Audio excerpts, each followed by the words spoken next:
Overnight, widespread snow between 5 to 10 centimeters is possible, along with some very gusty winds tonight out of the southwest, up to 50 km, and that will likely cause some local blowing snow and low visibility. -4 for tonight's low will climb to about -1 by tomorrow morning, and then have a high of +1 by the afternoon. On and off scattered flurries for your morning commute and local blowing snow possible, along with that risk of some lake effect snow squalls towards our north. Right now at Pearson, it feels like -9. Tonight's low is வணக்கம் வணக்கம் இனிய காடா வணக்கம். 2026 ஆண்டிலே 2வது மாதம் 24ஆம் தேதி. இப்போது பின்னேரம் 5 மணி. ஆமாம், நிச்சயமாக இன்று இரவு இப்போது துவங்கிவிட்டது. பாருங்கள், கொட்டிக்கொண்டு இருக்கின்றது.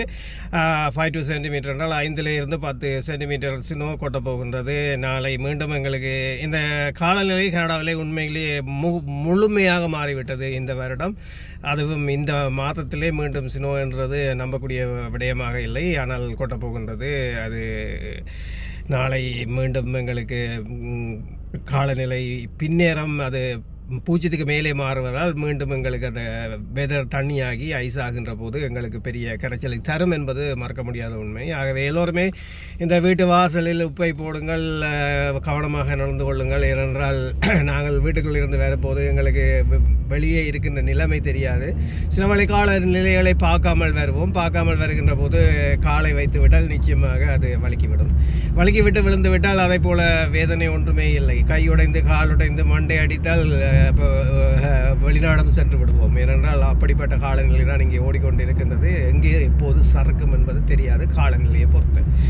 மறுபடி நாங்கள் எல்லாம் சுகமாக இருக்கின்றோம். இந்த சூரிய பகவான் அடிக்கடி விளையாடி கொண்டிருக்கின்றார் எங்களோடு. அவருக்கு விளையாடுவது என்பது விளையாட்டாக போய்விட்டது. காரணம் என்னவென்றால் அடிக்கடி லீவ் எடுத்துக் கொள்ளுகின்றார். நாங்கள் எல்லோரும் சேர்ந்து நிச்சயமாக ஒரு ஸ்ட்ரைக் செய்ய வேண்டும். ஏனென்றால் இவர் சரிப்பட்டு வர மாட்டார். ஏனென்றால் சூரிய பகவானுக்கு அடிக்கடி வேலை கொடுக்கின்றார். வர்ண பகவானுக்கு வேலை கொடுத்தாலும் கொஞ்சம் பயமில்லை. நாங்கள் வாகனத்தை செலுத்தலாம், வேலைக்கு செல்லலாம். வேலைக்கு செல்லாவிட்டால் எங்களுக்கு பணம் இல்லை என்றால் வயிறு நிரம்புவதற்கு காசு இல்லை.